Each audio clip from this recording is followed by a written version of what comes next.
taking notes from nobody. Your superstars have off games. Follow us on social media at Celtics Talk Weekly.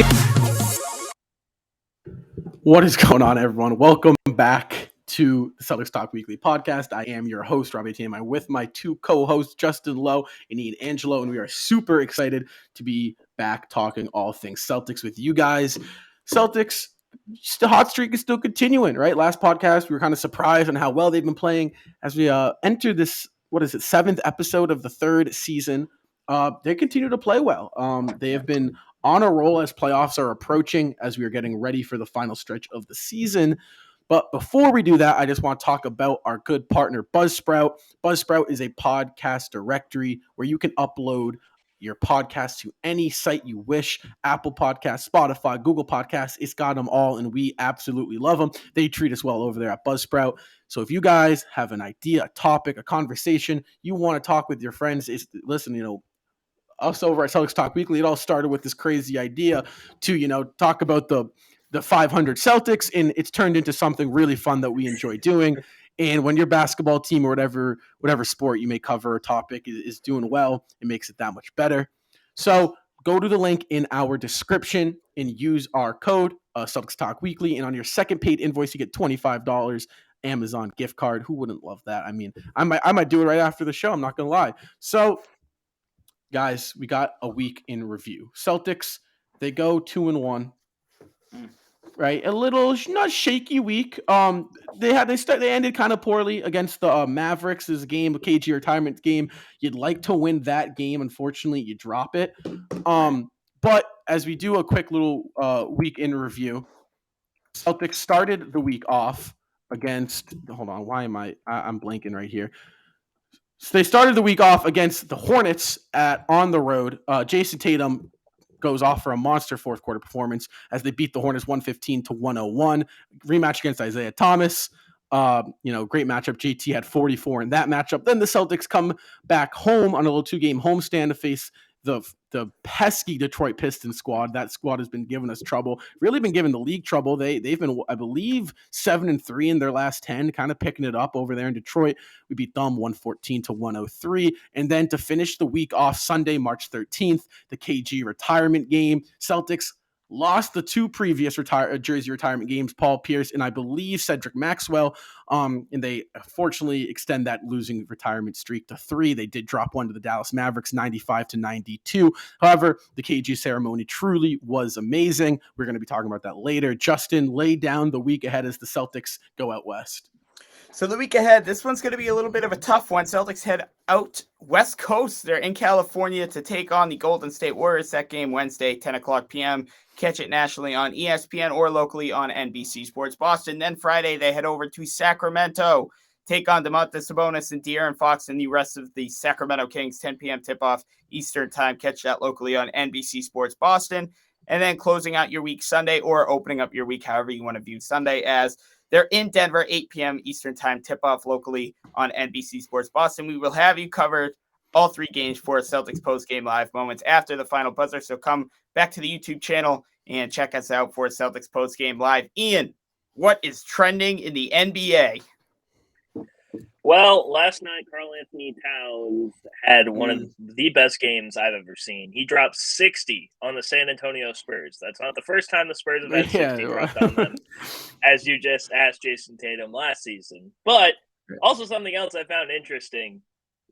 Cat scoring 60, Steph Curry dropped 47, and Trae Young dropped 46. They all scored it yesterday. It's the first time in NBA history there has been a 45-point score in 3 different games all in one day. Damn. I thought that was pretty interesting.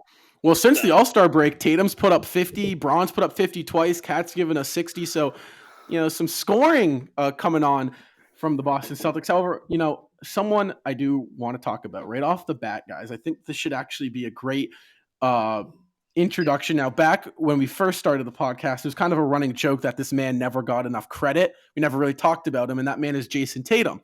Now, if you follow basketball, sports, you might know a man named Nick Wright. He's a little shaky. Not a lot of people like him, right? He has some bold takes, and he came out with his 17 players who are better than Jason Tatum. Now, those players consist of LeBron James, Giannis Antetokounmpo, Kevin Durant, Luka Doncic, Nikola Jokic, Joel Embiid, Steph Curry, Kawhi Leonard, Anthony Davis, Damian Lillard, James Harden, Donovan Mitchell. Yes, I'm still going. Devin Anthony Booker, Davis? John Morant, Chris Paul, Paul George, and Jimmy Butler. Now, guys, obviously Jason Tatum has been on a tear recently, right?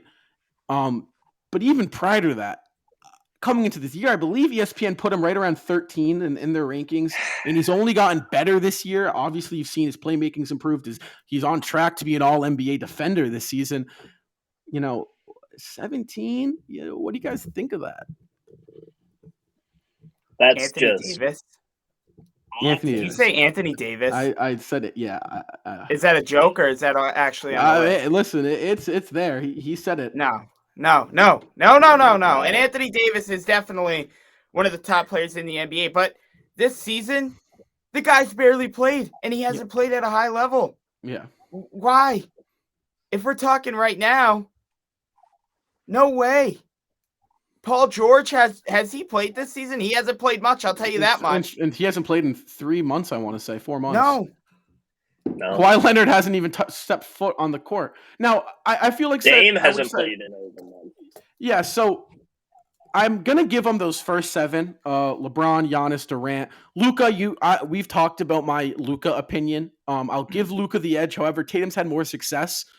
But that's a different conversation. I think for Luka's Luka better down the stretch, clutch moments. I think Luka as of right now, Yeah, so I'd give him Jokic, MVP, Embiid. Yes, right. Embiid's been killing it. Steph Curry, of course.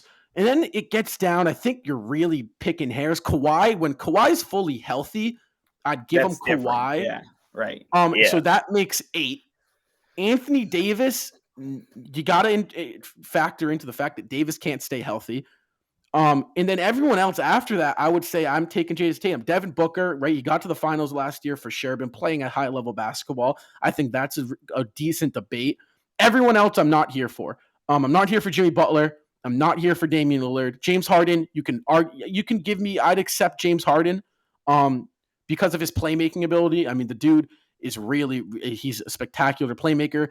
He doesn't really show up in the playoffs. Donovan Mitchell, absolutely not. Paul George, absolutely not. Jimmy Butler, absolutely not. You know what those players are, Rob? And I don't mean to cut you off, but no, they're second fiddles. It's more likely to compare those guys to a Jaylen Brown than it is to compare to a Jason Tatum, right? Like, we're more likely to compare a Donovan Mitchell or a Devin Booker to a Jaylen Brown. That's a conversation. In my opinion, from what I know and what I see, and I'm not saying I'm more credible than Nick Wright at all. I'm really not. I'm not trying to throw shade. This is all pretty much opinion-based, I guess, if you look at it, or however you look at it.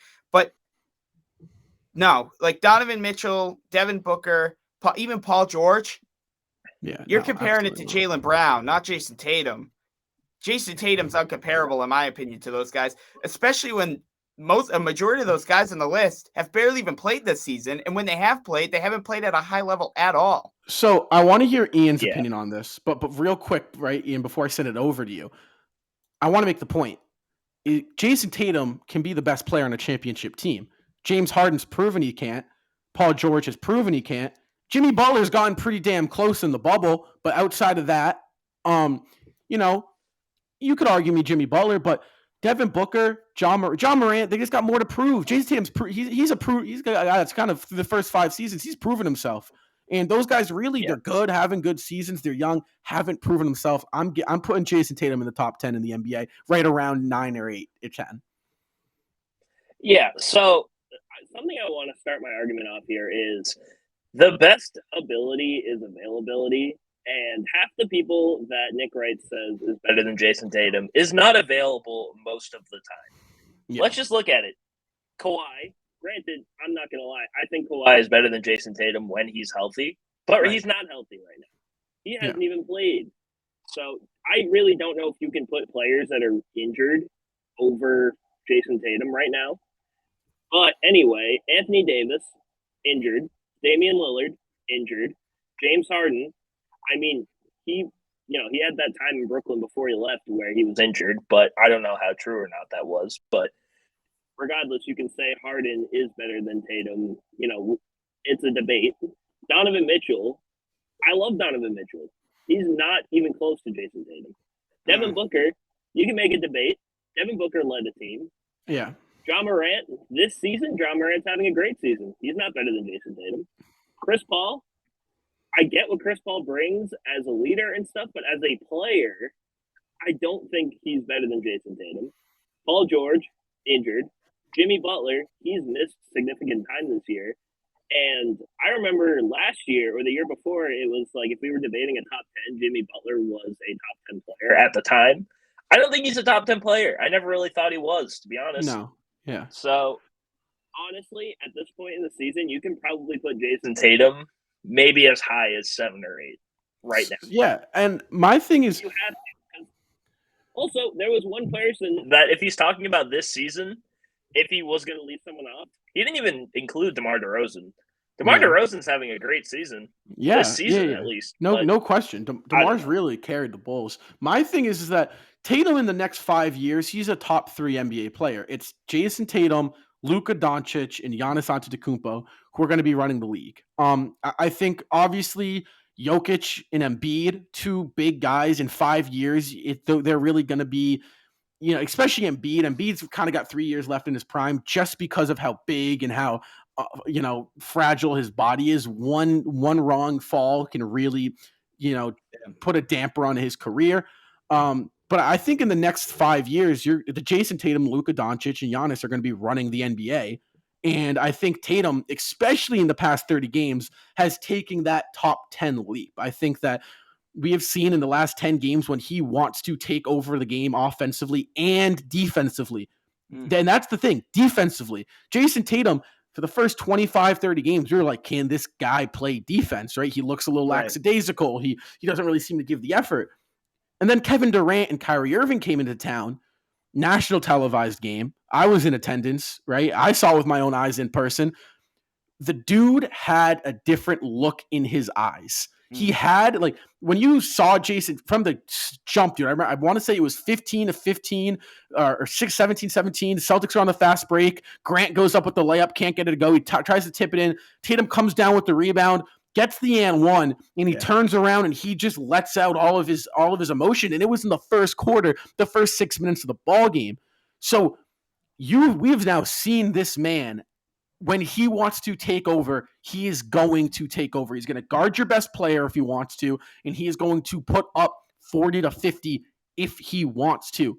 And that's what it is. If this man is in the zone when he wants to be in the zone, and recently he's want to be in the zone almost every single damn night, he's going to give you buckets, and he's going to shut down your best player.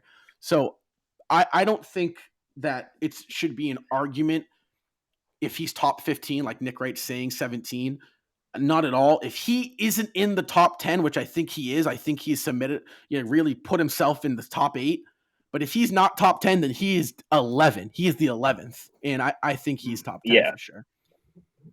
And for sure. I didn't watch this, but did he say it was like right now, just in general, or like? I'm not going to lie. I got it off Twitter. NBA Central posted it. There's a Nick Wright named 17 players better than Jason Tatum. I'm assuming it's when healthy. But health plays a huge factor, like you said. The best ability is availability, and so that's something that I noticed. But let's talk about the Celtics, right? Enough of the criticism. The Celtics, they're winners of 8 of their last 10. They dropped one to Dallas. I do want to talk about that Dallas game because I do think there's a lot to talk about from that game. There's a lot to dissect. Dallas, outside the Celtics, the Dallas Mavericks are the hottest team in the NBA since the new year. It is the Celtics and the Mavericks. Defensively, Dallas has really, really done a good job at strapping up. Celtics winners of 5 in a row entering Sunday's game against Dallas. Celtics sit a half game back from the 4th seed, a game back from the 3rd seed, 2 games back from the 2nd seed, and 4 games back from the 5th seed, guys. Takeaways from the Dallas game and what needs to happen. First, we'll do takeaways from the Dallas game right away. Because, obviously we do that post-game show, but in my opinion, that was the big primetime matchup. What'd you guys get from that? Well, what I did get was apparently Luka Doncic gets injured, and that turns out to be for the better for him more than for the worse for him. And second off, look, say what you want. Celtics had yet another defensive masterpiece left. I know they left Spencer Dinwiddie wide open at the end, but their offense, that's gotta kick in. That's really gotta kick in, and it wasn't just this one game. They really didn't start to kick it in until Jaylen Brown got that posterization on Kleba, and then for a few possessions, we saw the offense kick up for a little bit in that second quarter. But other than that, Celtics went totally flat in that third quarter. They allowed a big run on Dallas's end, and there wasn't a lot of consecutive shot makes. I said it in the postgame show for either team. Like neither team really consecutively hit shots, and I think in the playoffs, I understand the game does slow down, and it relies heavily on defense, but you also really have to score in the playoffs as well. And the scoring is a little bit concerning to me because we need guys like, I know Derek White is doing everything right, but we need him to start knocking down open shots along with Pritchard, along with Grant, because Grant's had a little bit of a shooting slump this week. I know that's hard to believe because he's been so good this season, but we really need these guys to start hitting shots. Even Jaylen Brown had another rough game. To me, this is a whole other topic of discussion. To me, he hasn't looked that great since he's returned from injury. I don't know if he's rushed. I don't know if he's just not feeling it. I don't know if he's just in a little bit of a slump because for the past 2 months he's been playing at a high level. But that Dallas game offensively was, in my opinion, one of the worst games offensively I saw the Celtics play all season long. Defensively, they were awesome, but they just couldn't get it done. Yeah, definitely. And I mean, this was kind of my concern with the Celtics when it came to the playoffs is their offense going to have these lapses like just in the middle of a quarter or just the middle of a game where the other team can take advantage of that? Because once you hit the playoffs, there is a ton of teams in the East that can take advantage of an offensive lapse. It really doesn't matter how good your defense is. I mean, if you can't score, that's going to be an issue. And, I'm not taking for granted that how good the Celtics have been as of recently, but, in a couple of the games, offensively, they didn't look amazing. The game against the Pistons, I know the Pistons they've been playing better, but I really feel like they should have played a little better against the Pistons than they did. And, I mean, I'm not saying it's any cause for concern. Maybe there's something maybe something's still lingering, but Jaylen Brown kind of has to step up. Jason Tatum, he did this last year where he basically carried the Celtics for the entire season. We can't rely on that again. We need Jaylen Brown to at least find a little more consistency, and the rest of the guys on the bench have to hit their shots. Because I said this in the post game against Dallas, because it was Dallas' supporting cast beating the Celtics supporting cast because guys like Dorian Finney-Smith and Spencer Dinwiddie were hitting their shots. Peyton Pritchard and Grant Williams was not hitting their shots. So I took this loss was actually a big positive for me. And you want to know why? This just shows me that the Boston Celtics on any given night will be in the ball game. The Boston Celtics shot 37.5% from the field as a team, 24.3% from beyond the arc. It's not going to get much worse than that, right? We probably had the worst shooting night we'll have, right? They're just plain and simple. I don't know. We had a 9% night. Yeah. So I shouldn't talk too soon because that one. You're right. But generally speaking, you're not going to shoot much worse than 24% from beyond the arc. And if you do, it would probably be just for a single night against an early start on a back, something like that. Something you're not going to get in the playoffs. Dallas, on the other hand, shot 40% from three, 44 or 45% from the floor, which are good numbers. The Boston Celtics only lost by 3 points. This is a game where they should have gotten blown out. Jason Tatum, 21 points on 30% shooting. Brown, 14 points on 37% shooting. Derek White, off the bench, who's our main go-to guy, 5 points. Grant Williams, who's been shooting lights out, 2 points. The Boston Celtics have proven that they're going to be in any given game. They will be in it. They are going to be competitive. Right, and let's take a look on the flip side. Luka Doncic, 26, 8, and 8, shooting 50%. Dorian Finney-Smith, he put up 20, 19 points. Spencer Dinwiddie, 18 points. Jalen Brunson, 14 points. The Dallas Mavericks came to play, but the Boston Celtics defense caused 17 turnovers.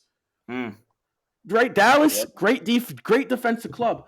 To me, I'm looking, this sucks. I really would have loved to go 6 in a row. You got a tough stretch out west coming up. You got KG retirement. You'd like to win in front of KG and the whole 2008 crew, and Danny Ainge and Brad Stevens was in attendance. Right? You'd love to win that game. But for me, the Celtics played offensively probably as bad as it's going to be, and they only lost by 3 to the hottest team, top 3 hottest team in the NBA, with a top 5 player in the NBA and Luka Doncic potentially. And your star player shoots terrible. I mean, like, think about this: if Jason Tatum shoots his 40% clip, and Brown shoots his 44% clip, and they're given their averages, Tatum gets 27, Brown gets 22. The Celtics win by what? 8 points? I mean, the Mavericks played to their standard. That is their standard. Luka gets you right around 26, 8, and 8. Finney Smith played out of his mind. He had 19. Dinwiddie did what Dinwiddie had to do. He had a poor shooting night from the floor, but shot 3 of 6 from downtown. Same with Brunson. He shot 50% from downtown. Finney Smith gave him 57. So, I mean, Josh Green gave him 9 off the bench. That's more than anyone else gave us off the bench. And the Celtics still held them on. This matchup last year, the Celtics shoot 24% from 3 and 37% from the floor. Last season, they lose by 30 points. They lose by. The Celtics are matchup proof, and they proved that against the Mavericks in a loss. And I remember, Rob, you and I had a conversation after the game when you were coming home from the Garden. Like, we were talking about, look, like, as much as that loss, sucks, it hurts because, we were on a real roll. It's not like that wasn't a make it or break it loss. Like, the Celtics really played well in that game defensively. Like, there was no show of, oh my gosh, we're heading back to what we were doing before. Not at all. And I was also saying to you, like, this should be perfect for this team. Like, you took a heartbreaking loss. You could have won that game. You stuck with it. Kevin, everybody stuck around, watched Kevin Garnett's banner get raised. If that's not motivation, I don't know what is. Like, you just lost by 3 to a top 5 team in the league right now, a top 2 team in the league since the All-Star break or since the new year, however you want to put it. Luka Doncic, who is 6th or 7th in MVP voting this year, and then you lost by 3. Like, you were right there. It's not like you got blown out. Actually, the Celtics had a lead in that fourth quarter. They had a lead in the third, up by 13 in that third quarter. Right. And we don't talk about it. look, Boston's going to be right in it. Like you said, Rob. Yeah. In this game against Golden State, this is like a really, really, really good comeback game. I know you'd probably rather play somebody like the Thunder or the Rockets, try to get back in the win column. But this will really test you. This is kind of a huge little bit of adversity right here, right? Back-to-back games against 2 top 5 teams in the Western Conference. You see Luka one night, then you see Clay, Draymond, and Steph the next night. On the road, on national TV, this is a perfect opportunity, like the Brooklyn game, to redeem themselves. And I'm really excited for this West Coast trip because we're going to learn a lot about this West Coast, about this team during this West Coast trip. We face 2 contenders in Denver and Golden State, and we also face 2 lottery teams who we know are gritty, like the Sacramento Kings, who are actually trying to fight for a play-in spot, the Oklahoma City Thunder. So buckle your seatbelts, boys, because this week, this West Coast trip, this is going to be a big one, especially with how close the standings are. Yeah. So I think that what you're seeing now, in order to beat the Boston Celtics, you have to defensively play to their level, which the Mavericks did. Mavericks, very good defensive team. Jason Kidd has really buckled down on the defensive end with them. The Mavericks played defensively to the Celtics level. You kind of forced them into some tough shots. Celtics didn't really get many open looks. They had a couple, but not a lot. Celtics did have 11 turnovers, but majority of them were in that first half. I believe they had 7 in the first half. So the Mavericks defensively came to play. So that's what you're going to have to do. And if I look at the Eastern Conference, I see one team that defensively can hold us, can compete with us, and that's the Milwaukee Bucks. I think Miami, they have guys you can attack like Kyle Lowry, like Tyler Hero. Right. So you got guys that you can attack defensively, but out in Boston, like you have to come to play defensively every single night, or the Boston Celtics will beat you. And Mavericks defensively came to play. Offensive, they got what they needed to do offensively. They hit their open shots essentially, and the Celtics didn't. And they came out on a 3-point win, a game where you can kind of understand a loss. We're still 19-3 in the past 22, still playing good basketball. So as for the road trip, this is you just make a good point. It's a huge test. Golden State, you don't want to lose 2 in a row. You got 2 days off though, and it's a late start. You don't know how their shooting's going to react to that. And then you got some trap games mixed in with that Oklahoma on the second night of a back-to-back again from after going to Denver. That's kind of a trap game. I'd like to see 3-1. I'd like to see 4-0. I would not like to see 2-2. I do not want a loss against Golden State and Denver, and I do not want a loss against Oklahoma or Sacramento. We need to go 2-0 there. So I don't know about what you're thinking, Ian. Well, that's what I'm seeing right here. Yeah, it's going to be rough. Golden State has Draymond back, so it's going to be even harder to compete against Golden State. But who knows? Maybe the Warriors have an off night. Yeah. So I am expecting them to lose one of the games against Denver or Golden State.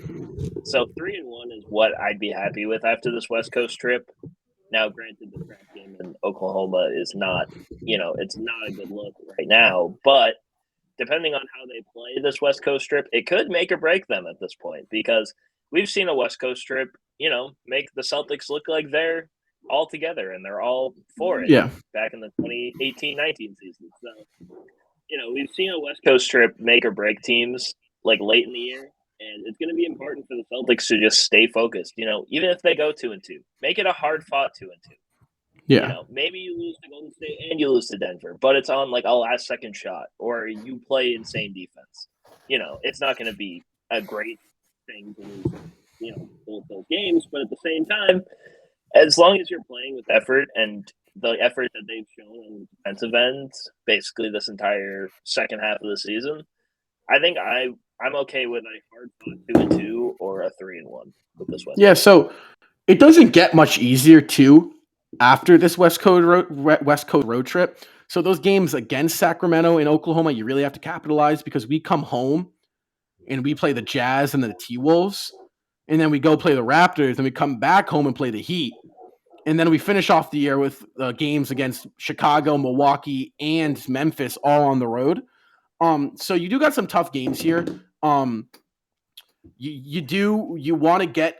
I like your point, Ian. It's you want wins to climb the standings, but you do just want to compete in every single game. Prove no question. I believe the Celtics belong on the court with every single one of those playoff teams. I think they are I think they're a Eastern Conference Finals contender. I think they're a top defensive club. I think offensively they're figuring out. However, they got some good competition coming up. They got some back-to-backs, right? You play Minnesota at TD. You got to fly to Canada to go to and play Toronto. So you do got some trap games here and there. I'd like for the Celtics to hit that 50-game mark. They need 9 more wins in what I believe they have remaining. They have 13 games remaining, so you do have to go 9-4, which is a pretty solid record against some good teams, but I think the Celtics can do it. It just comes down, I think, to offensively just, sticking to your identity on the defensive end, and offensively, the bench has got to perform. I think that is the key. Derek White and Grant Williams, they got to get you that. If Derek White and Grant Williams get you 12 points each, the Celtics win. Guaranteed. Guaranteed the Celtics win. Definitely. Do you know, Rob, what we're about to move on to? Just because if I could, I just want to mention something. Yeah, go really for quick. it. Go for it. I really want to talk about the standings. Yeah. Really quick, because this is something that right now we might be speaking, but tomorrow the standings could look totally different with how tight they are. So the Bulls last night took a loss, which was Monday. They lost to the Kings. Philly lost to the Denver Nuggets, so that pulled the Celtics a half game behind the Bulls, 4th place, and 1 game back from 3rd place. And even though the Milwaukee Bucks beat the Jazz last night, the Celtics are only two wins away from that 2nd seed. Realistically speaking, I honestly, as much as I'd love to be a top 2 team in the Eastern Conference on the standings, I really want to try to avoid that because there's a good chance Brooklyn Nets are going to get that 7th seed. There's a really good chance the Brooklyn Nets are getting that 7th seed. So if the Celtics get that 2 seed, I really don't want to face Durant and Irving. I really don't. First round. Right. Gotta get that 3 seed. Look, if you get that 3 seed, you're playing somebody like Cleveland or Chicago or maybe even Toronto if they bump up. And then same thing, if you bump up to 4th, you're still going to play somebody like Chicago, Cleveland, or Toronto. Or Philly. Or Philly, which hopefully not. But look, there's a chance Celtics are a half game back from getting home court advantage in the playoffs. Yeah. A half game back from getting home court. When did we, 2 months ago, we would have never thought, we were more likely to miss the play-in tournament than even make the play-in tournament. Well, yeah, for sure. I think that standings-wise, the name of the game is avoid Brooklyn. However, the thing with Brooklyn is if Kyrie can play full-time, avoid Brooklyn. But if not, you go figure, going into Brooklyn, right, being the awake, you're having to go play in a road playoff game is usually a disadvantage. You got to go into their building. Teams are historically much better at home than on the road. However, you go into Brooklyn and their second best player is not playing. So you're thinking to yourself, let's go bust their ass. Kyrie's not playing. I would still like to avoid Brooklyn. I would like to avoid Milwaukee until the 2nd round if possible. I'd like Chicago if we can play, if we have home court. If we have to go into the United Center, is it still United Center? If we have to go there for 4 games out of 7, I would get a little nervous because the Celtics aren't the best road team, and Chicago is pretty solid at home, is actually very solid at home. Philly, I'm not too nervous about because I think defensively we match up against them very well. And offensively, we have guys who we can target, such as Niang and Tyrese Maxey. And I do think we can go at Embiid a little bit. You saw the Nuggets do it last night, got to get them in foul trouble. In offensively, that takes a wear and tear on him. You can't really be as aggressive. And Harden's not the best playoff performer. So, and for me, those Celtics, you got to try to get a matchup against the freaking Cleveland Cavaliers. You have to make that push for that 3 seed. Because if we play Philly, or if we play Cleveland, rather, round 1, then odds are we're matching up against probably the Bucks, the Bucks round 2. That's a W in my opinion, right? But how about this, guys? If we land that 4 seed, we got Chicago round 1 and a Miami Heat team. If Miami takes care of business, Miami, who we've handled very well. We're 2-0 against Miami this year in round 2. So maybe that 4-5 matchup really should be our target, right? Maybe you get home court against Chicago. You take care of business at home, steal one on the road if you can, which you should be able to, I think. And then you're going up against a Miami Heat team. Obviously, historically in the playoffs, Miami's kind of given us some trouble the past 10 years. But this season, we've handled Miami pretty well. I think matchup-wise, we're pretty good against them. I think they are still kind of banged up. I think Lowry's kind of hanging on to his last leg. You don't know what people aren't talking about Jimmy Butler's health situation. No. He's been in and out of the lineup almost every night. So I'm aiming. I think in any situation, as long as you don't play Brooklyn or Milwaukee, I don't want to see Milwaukee. I think you're sitting pretty good. I just want to see the Celtics get home court. That's my main focus. Top 4 seed, whether we're 4th or whether we're 3rd. Yeah. If we're sitting with home court advantage against Chicago, Cleveland, or Toronto, I'm big chilling. I am thrilled. I'm not saying the Celtics are going to go in there and sweep all 3 of those teams, but you really, really would like to have 4 games out of 7 at home on the TD Garden floor with 100% crowd, no masks, no vaccine. Everybody can go this year. There's no restriction. So you best believe the TD Garden's going to be packed. And with that Cleveland matchup, we talked about it before. They're banged up right now. And the playoffs are right around a month. And 2, they don't have that much playoff experience. Yeah. They don't. Like, I know Rondo, Kevin Love, and Osman. I said this on the post-game show a few days ago. I understand they have finals experience. But the guys around them, those 3 can't carry the Cavs to a championship like they might have been able to 6-7 years ago. Yeah. But I'm sitting pretty with either Cleveland or Chicago as long as we have home court advantage. I'm feeling a lot better if we have home court advantage. Yeah, I think that's just the name of the game, right? Right. Get home court. See, I want us to just. I kind of want us to stay in the 4-5 territory, in my opinion. I feel like that it gives us enough leeway to where we can maybe avoid Milwaukee and maybe avoid Philly as long as possible. Hope that's basically the goal.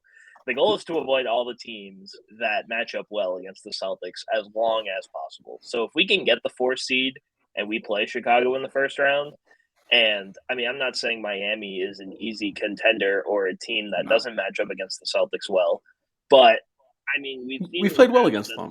Yeah, and compete with Miami. So I'm not worried about Miami, but at the same time, I think the Celtics have a better chance of beating Miami in a second round playoff series than they do if they play Milwaukee.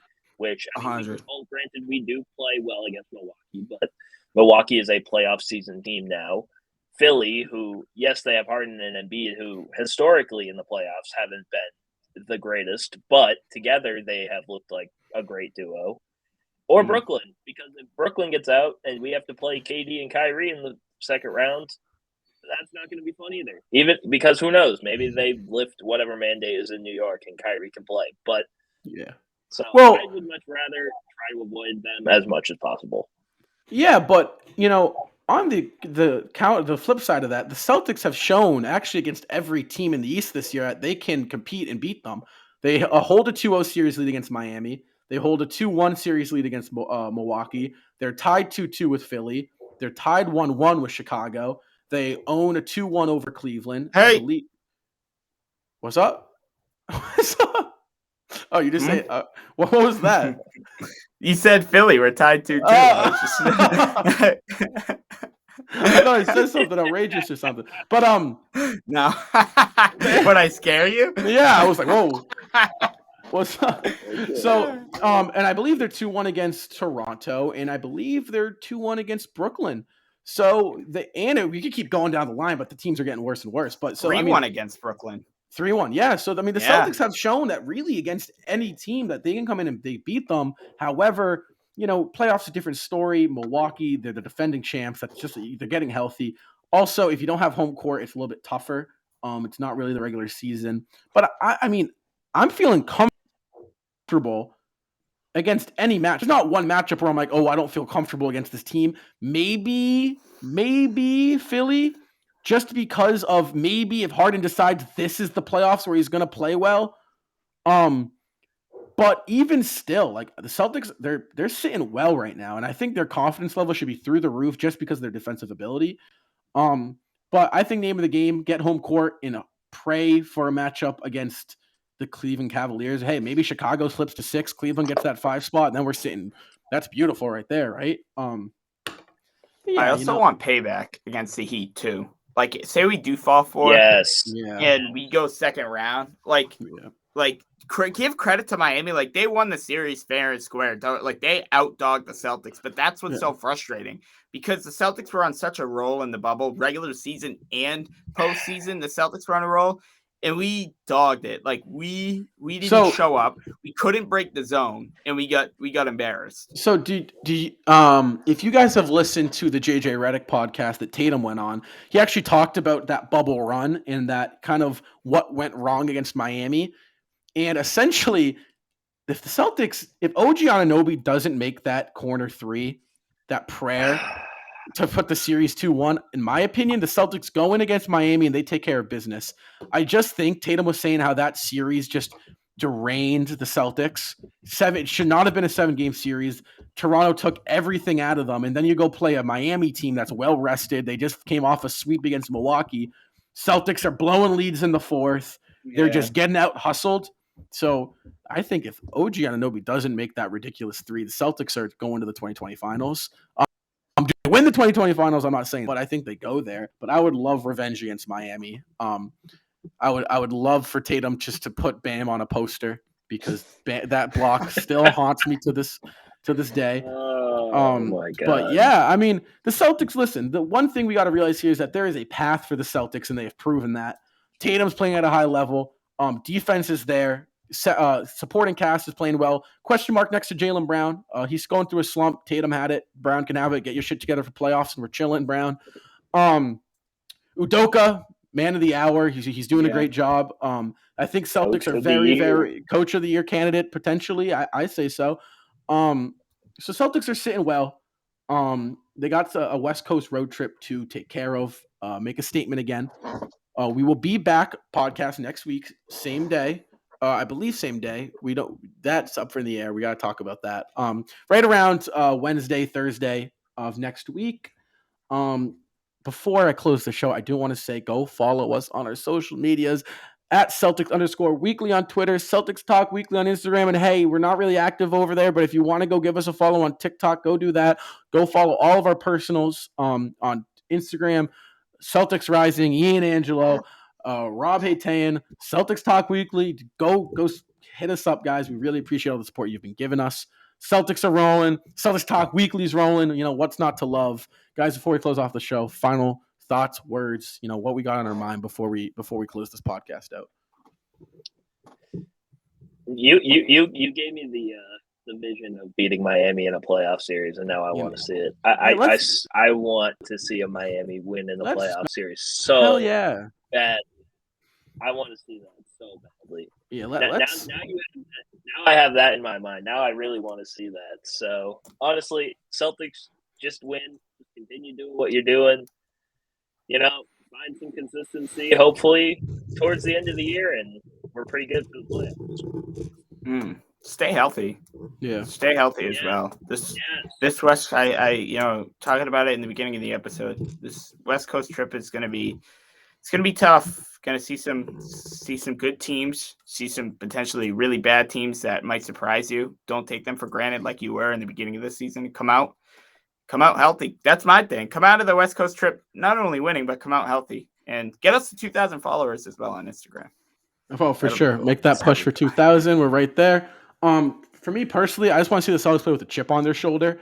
I think they're really good when they do that. I'd love to see them go in the playoffs and feel like they're disrespected still.